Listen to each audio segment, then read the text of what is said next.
श्री दत्तप्रबोध अध्याय 55. श्रीपाद शास्त्री संत एकनाथ व चांग्याची कथा. अध्यायाला सुरुवात करूयात. संत एकनाथांप्रमाणेच पैठणमध्ये एक ज्ञानी वक्ता पंडित असा सद्गृहस्थ राहत होता. अतिशय शांतदांत उदार म्हणून त्याची ख्याती होती. तो कुणाच्या आध्यात नसे, मध्यात नसे, नेहमी उदास असे, आपल्याच विश्वात दंग असे, आनंद घन वृत्तीनं मनोमन उल्हासित राहत असे. तो सर्वांशीच समरसतेनं समभावानं वागे. सर्व चराचरात तो सर्व व्यापक विश्वंभर आहे. त्या विश्वंभरानंच प्रत्येक वस्तू निर्माण केली, म्हणून आपण सारी त्या एकाच जगन्यंत्याची लेकरं आहोत अशी त्याची वृत्ती होती. ब्राह्मण शूद्र उच्च नीच असा भेदभाव त्याच्या ठायी नव्हता. कोणताही जीव हे परमेश्वराचं स्वरूप मानून तो त्याला नमस्कार करीत असे. त्या जीवात ईश्वराचं रूप पाहत असे. आपल्यापेक्षा लहान असो, मोठा असो, स्त्री असो, पुरुष असो, लहान मूल असो, अगर वृद्ध असो, या साऱ्यांना तो मोठ्या भक्तिभावानं नमस्कार करीत असे. चराचरात प्रत्येक क्षणी प्रत्येक स्थळी श्री नारायण भरला आहे या श्रद्धेनं तो येता जाताना, उठता बसताना, काम करताना, भोजनाला बसताना श्रीहरीचं स्मरण करूनच कार्यारंभ करत असे. एकनाथांची आणि श्रीपादांची भेट झाली आणि त्या दोघांचा एकमेकांशी दृढ स्नेह जमून गेला. एकनाथांच्या चरणावर डोकं ठेवतात श्रीपादाला भरून आलं. साक्षात परब्रह्म भेटल्याचा आनंद झाला. एकनाथांच्या दर्शनाला तो रोज येऊ लागला. गावातल्या काही लोकांना मात्र नाथांची आणि श्रीपादांची मैत्री जमलेली काही आवडली नाही. ते नाथांचे कान फुंकू लागले. श्रीपाद कोणालाही नमस्कार करतो, धर्म बुडवतो, शिवाशिव करतो, अहो शूद्रालाही वंदन करतो. या धर्मपरायण माणसानं जर असं धर्म बुडवणारं वर्तन केलं तर धर्म राखायचा कोणी? पण लोक कितीही बडबडले तरीही नाथ आणि श्रीपाद दोघेही त्याकडे लक्ष देत नसत. श्रीपादची ज्याला त्याला नमन करण्याची वृत्ती वाढतच होती. असेच काही दिवस गेले आणि एका पावसाळ्यात गोदेला महापूर आला. या महापुरात कसा काय कोण जाणे, पण श्रीपाद शास्त्री त्यात सापडला. झपाझप हात मारीत काठावर येत असताना त्याला महापुरात एक मेलेलं गाढव वाहत येताना दिसलं. नेहमीच्या सरावानं त्यानं त्या मेलेलं गाढवाला हात जोडले. लोक त्याच्यावरती टपूनच बसलेले होते. गाढवाला नमस्कार केलेला कळताच ते चिडून उठले. सगळे कुटाळ एकत्र जमून श्रीपादाला डिवचू लागले. म्हणू लागले, तुम्ही एका मेलेल्या गाढवाला कसं काय नमन केलं? या गाढवात तर कोणतं चैतन्य आता उरलेलं नाही, आणि जिथे चैतन्य नाही तिथे नमन करून काय उपयोग? अहो तुमचं नमन व्यर्थ गेलं. तुम्हाला अध्यात्मातलं खरं काहीच कळत नाही, पण फार कळतं असं तुम्ही आवानता. तुम्ही ठोंगी आहात, भगवी कपनी घातलेला बगळा आहात, बगळा. त्या जमावातला एक संभावितपणाचा आवाहन म्हणाला, असं कसं म्हणता तुम्ही? स्वामी काय कोणालाही नमन करायला वेडे आहेत का? आपल्या दृष्टीने जरी ते गाढव चैतन्यहीन दिसत असलं तरी स्वामींच्या दृष्टीनं ते चैतन्यमयच आहे. अरे खरोखरच मेलेलं गाढव स्वामींच्या दृष्टीने चैतन्यमय असेल, कारण ज्ञानोबांना नाही का दगडी भिंत चैतन्यमय वाटली, तसंच ह्या गाढवाचं असेल. म्हणून म्हणतो, ज्ञानोबांनी जशी दगडी भिंत चालवली, रेड्यामुखी वेद बोलवले, तसेच हे आपले श्रीपाद स्वामी आता मेलेलं गाढव जिवंत करतील. अरे ज्ञानोबा ते ज्ञानोबा, त्यांची सर थोडीच्या श्रीपाद स्वामीला येणार. बरं झालं मंडळी, या निमित्तानं या वेडेच्या नमनाचा बंदोबस्त तरी करता येईल. अजून एक जण उत्तरला.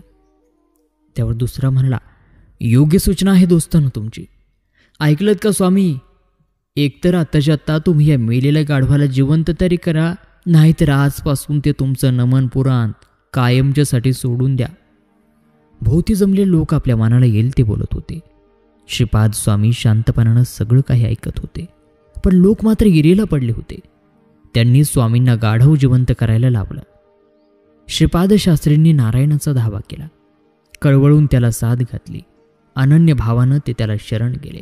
आणि काय आश्चर्य, ते मेलेलं गाढव पुन्हा जिवंत झालं. ते जिवंत झालेलं गाढव बघून सगळ्या जमलेल्या लोकांना आश्चर्य वाटलं. त्या साऱ्यांनी श्रीपाद स्वामींच्या नावाचा जयघोष केला. ही बातमी सर्वत्र पसरली. श्रीपाद शास्त्रींना मात्र ह्यात काही विशेष घडलं असं वाटलं नाही. ते नित्याप्रमाणे स्नान करून नाथांच्या घरी पुराण ऐकायला गेले. नाथांच्या कानावर तोपर्यंत ही बातमी येऊन धडकली होतीच.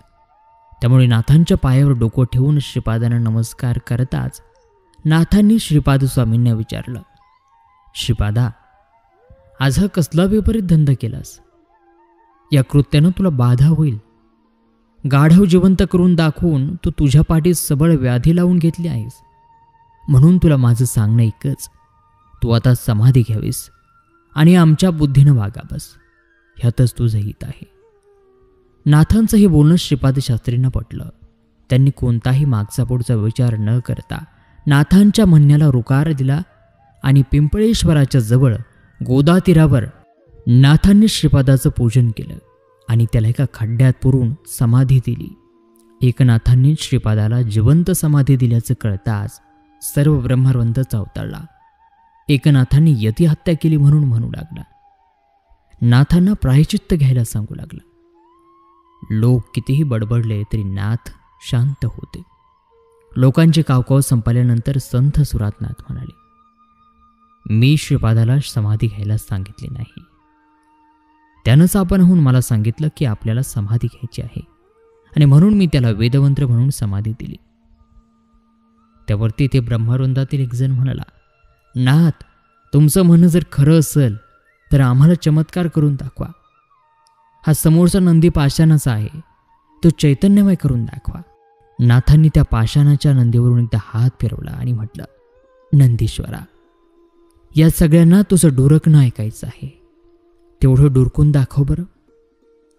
एकनाथांचं एवढं वाक्य पूर्ण व्हायचा अवकाश एकदम तो पाषाणाचा नंदी डरकू लागला आणि समोर असलेलं गवत त्यानं खायला सुरुवात केली. सगळे लोक आश्चर्यानं बघू लागले. एकनाथांचं एवढ्यावर समाधान झालं नाही.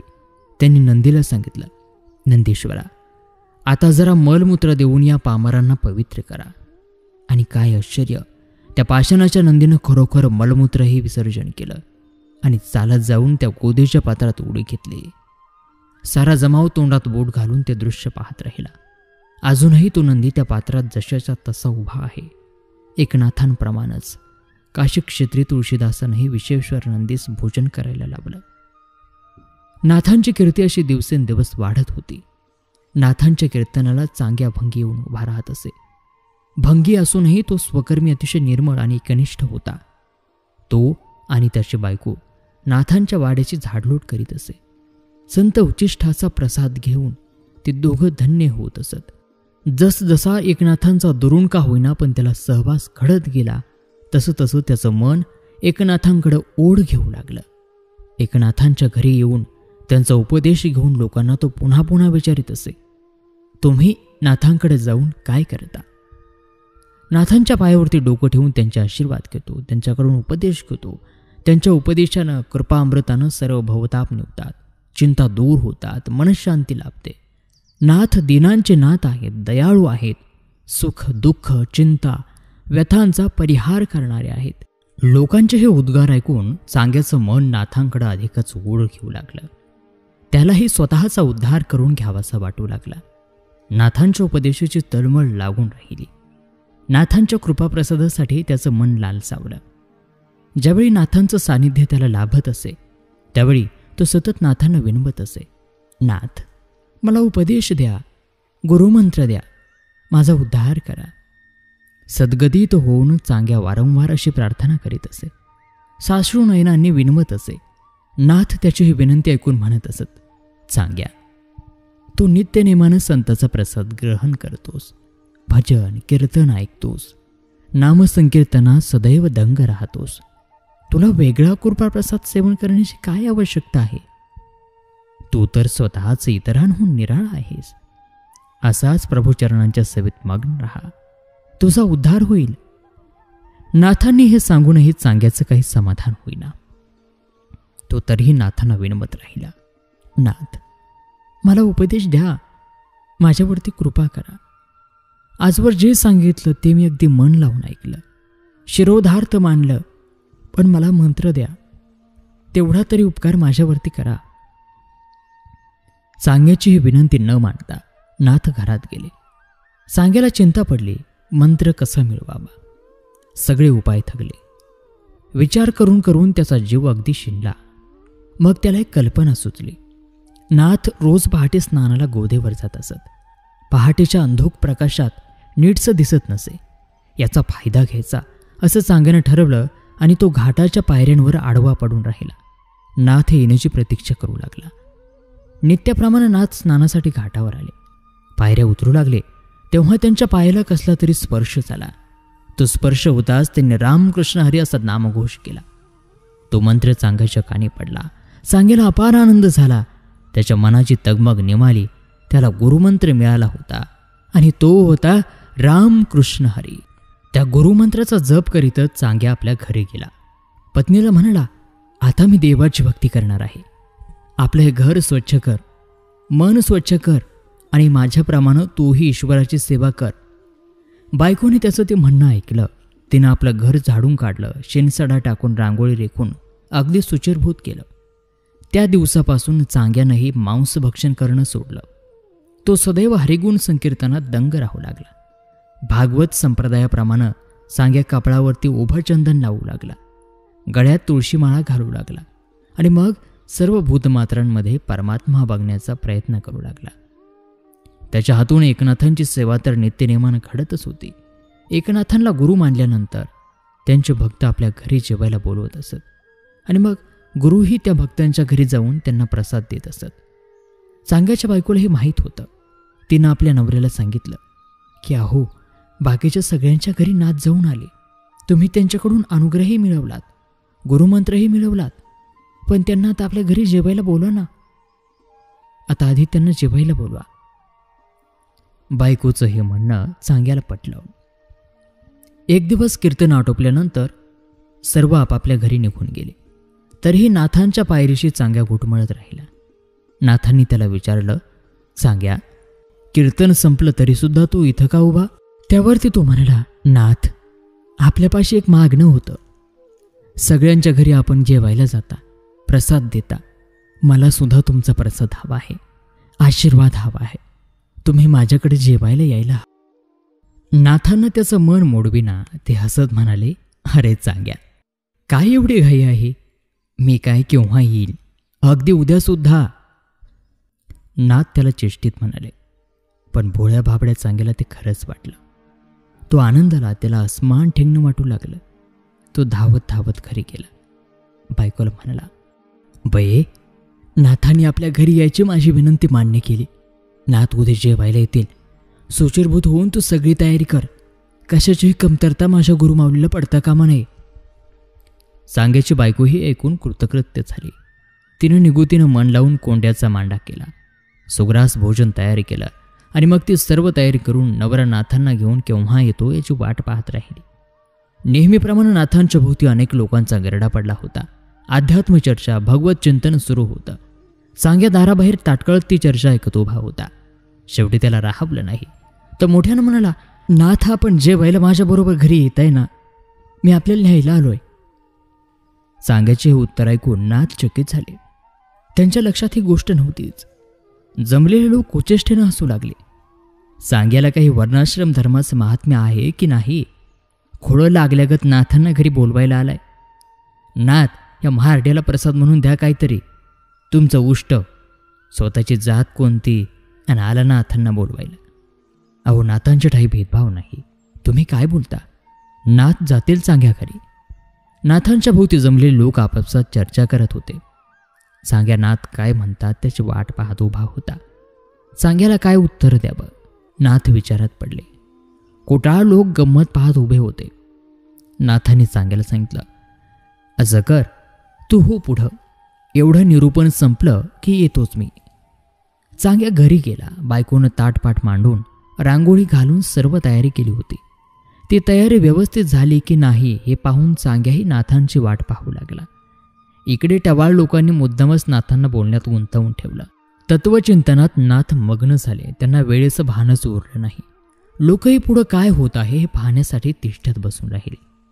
इकडे काय झालं, दोघंही नवरा बायको वाट पाहून पाहून दमली. त्यांना वाटलं नाथ आपल्या घरी काही येणार नाहीत. जेवणाची वेळ तर टळून चालली. दोघंही अस्वस्थ झाली. इतक्यात दारात नाथ हजर झाले. पती पत्नीनं नाथांचं स्वागत केलं. नाथांना बसायला आसन दिलं. त्यांचे हातपाय धुतले, पुसायला उपरणं दिलं आणि मग गरम गरम अन्न पानात वाढून आणून नाथांच्या पुढ्यात ठेवलं. सांग्याच्या बायकोनं आपलं सर्व पाककौशल्य पानाला लावून स्वयंपाक रांधला होता. नाथ पोटभर जेवले. सांग्यानं नाथांना दक्षिणा दिली आणि त्याच्या लक्षात आलं की विड्याचं सामान आणायला आपण विसरलोच. त्यानं नाथांना विनंती केली, नाथ, फक्त तांबूल तेवढं द्यायचं राहिलं. बाजारात जाऊन मी पटकन विडा घेऊन येतो, तोवर थांबा. नाथांनी होकार दिला. सांग्या लगबगीनं बाहेर पडला. बाजारातून विडी खरेदी करून तितक्याच लगबगीनं माघारी आला. घरी येऊन घरात पाहतो तर काय, त्याला नाथ काही घरात दिसेनात. तो कावरा बावरा झाला. त्यानं बायकोला विचारलं, अगं नाथ कुठं गेले, कसे गेले? अहो मी तर इथेच आहे कायम, पण नाथ जाताना मी काही पाहिलं नाही त्यांना. सांग्यानं भिरभिरून एक दोनदा आतबाहेर करून सारं घर पाहिलं. आपलं फुलपात्र नाथ त्याच्याच घरी विसरून गेले होते. ते फुलपात्र आणि तांबूल घेऊन सांग्या नाथांच्या घरी आला. नाथ सभोवताली जमलेल्या श्रोत्यांबरोबर तत्वचर्चा करण्यात मग्न झाले होते. तहानभूक हरपून श्रोतेही निरूपणात तल्लीन झाले होते. इतक्यात दाराशी येऊन सांग्यानं नाथांना हात मारली. नाथ, तुमच्यासाठी मी बाजारात इडा आणाय गेलो होतो आणि तेवढ्यात उठून तुम्ही इकडं कसं काय आला तो? आणि येताना हे पात्र माझ्याच घरी विसरलात. एवढं पात्र घ्या, तांबूल घ्या आणि मला माझ्या ब्राह्मण भोजनाचं सर्व पुण्य मिळू द्या, मला कृतार्थ करा. त्यावरती नाथ म्हणाले, अरे सांग्या, हे काय बोलतोस तू? मी तुझ्या घरी जेवायला आलो होतो. अरे पण केव्हा? सांग्या म्हणाला, अहो नाथ, का थट्टा करताय गरीबाची? आताच नाही का तुम्ही माझ्या घरी जेवलात? आम्हाला दोघांना प्रसाद ख म्हणालात. तुम्हाला द्यायला तांबूल नाही म्हणून प्रसाद न खाताच मी बाहेर पडलो. घरी तुम्ही दिसला नाहीत म्हणून घेऊन आपल्या दारी आलोय. थट्टा सोडा आणि याचा स्वीकार करा. नाथांची मध्ये गुंग झाली. सांग्या खोटं बोलणं शक्य नव्हतं. सांग्याच्या हातात एकनाथांच्या घरचंच पात्र होतं. नाथांच्या लक्षात सारा प्रकार आला. प्रत्यक्ष श्रीहरी भोळ्या भाबड्या श्रद्धाळू सांग्या घरी एकनाथ बनून जेवायला गेले होते. नाथांना गहिवरून आलं. त्यांनी सांग्याला साष्टांग दंडवत घातला. सांग्या, अरे तुझी भक्ती एवढी थोर की प्रत्यक्ष श्रीहरी तुझ्या घरी जेवले. तुझी भक्ती खरोखर अगाध आहे रे. गंमत पाहायला जमलेले सारे लोकही थक्क झाले. त्यांनी सांग्याच्या नावाचा जय जयकार केला. नाथांनी ठरवलं होतं की ज्ञानेश्वरीवरही निरूपण करायचं, टीका लिहायची. एका शुभमुहूर्तावर त्यांनी लिखाणाचा आरंभही करून ठेवला होता. पण काही ना काही कारणांवरून लिखाण लांबणीवर पडत होतं. त्यांचा संकल्प काही आकार घेत नव्हता. नाथ रोज गोदास्नानाला जात असत. गोदातटी अनेक प्रकारचे दुकानं होते. त्यात एक रफोकाराचं नवीन दुकान होतं. कुतूहलानं नाथ त्या दुकानात डोकावले आणि त्यांना आश्चर्याचा धक्का बसला. तो रफोकार विविध मौल्यवान रेशमी, जरतारी, भरझरी वस्त्रांना सुताड्याची, गोधड्याची, कांबळ्याची ठिगळं लावत होता, जोड देत होता. नाथांना आश्चर्य वाटलं. नाथ काहीच बोलले नाहीत. फक्त रोज येता जाता त्या रफोकाराचं वर्तन निरखित राहिले. पण एक दिवस त्यांना राहावलं नाही. ते पुढे झाले आणि त्यांनी त्या रफोकाराला विचारलं, अरे कारागिरा, तू हे काय करतोयस? इतक्या मौल्यवान वस्त्रांना हे निकृष्ट प्रतीची ठिगळ का जोडतोयस? त्यावरती तो रफोकार म्हणाला, सद्गृहस्था, मी जे काही करतो त्यात तुला नवल कसलं वाटतं? अरे हा अव्यापारोश व्यापार मी म्हणणारी माणसं सुद्धा करतात. अरे काय बोलतोस तू हे कारागिरा? तुला तरी अर्थ कळतोय का? अरे साऱ्या जगाची ही रीत आहे. गृहस्था स्वतःला विद्वान आणि पंडित म्हणून घेणारी ह्या नगरीतली प्राज्ञ माणसं सुद्धा माझ्यासारख्या उद्योग करतात. त्यांना नाही तो विचारायला जात, असं का करता म्हणून. मग मीच काय रे तुझं गोडं मारलं? आपल्या नगरीत असं कोण करतं, सांगशील मला? अरे तो एकनाथ माहीत नाही का तुला? स्वतःला फार मोठा विद्वान आणि बुद्धिमान, प्रतिभा संपन्न समजतो. मग त्याचं काय झालं? त्यानं कशाला ठिगळ लावली? आपल्या नावाच्या उच्चारानं खरं तर एकनाथ चकित झाले. पण त्यांना उत्सुकता लागून राहिली की तो कारागीर काय म्हणतो. म्हणून त्याने पुन्हा विचारलं, सांगतोस ना पुढं काय झालं? काय होणार? ज्ञानेश्वरीच्या पैठणीला त्यानं धाबळीचं ठिगळ जोडायचा संकल्प केलाय. कारागिराचं हे वाक्य पुरं व्हायच्या आत नाथांनी त्या श्रीकृष्ण मुरारीच्या पायावर लोळण घेतली आणि त्याची क्षमा मागितली. कारण तो कारागीर दुसरा तिसरा कोणी नसून प्रत्यक्ष भगवान श्रीकृष्ण होता. श्रीकृष्णाने श्रीमद भागवत नाथांच्या हाती दिला.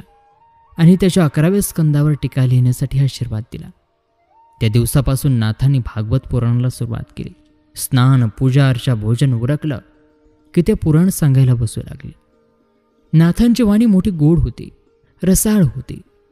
सारे श्रोते पुराण श्रवणात तल्लीन होऊन जात असत. आणि श्रुतो अशा प्रकारे दत्तप्रबोध ग्रंथातील हा 55वा अध्याय या ठिकाणी समाप्त होत आहे. आता पुढील अध्यायावरती नाथ भागवतावरती कशा प्रकारे टीका करतात ते आपण पाहूयात. तेव्हा तो अध्याय पाहायला विसरू नका आपल्या मेड फॉर मराठीवरती. चला तर पुन्हा भेटूयात पुढील अध्यायात. तोपर्यंत नमस्कार, धन्यवाद. श्री गुरुदेव दत्त.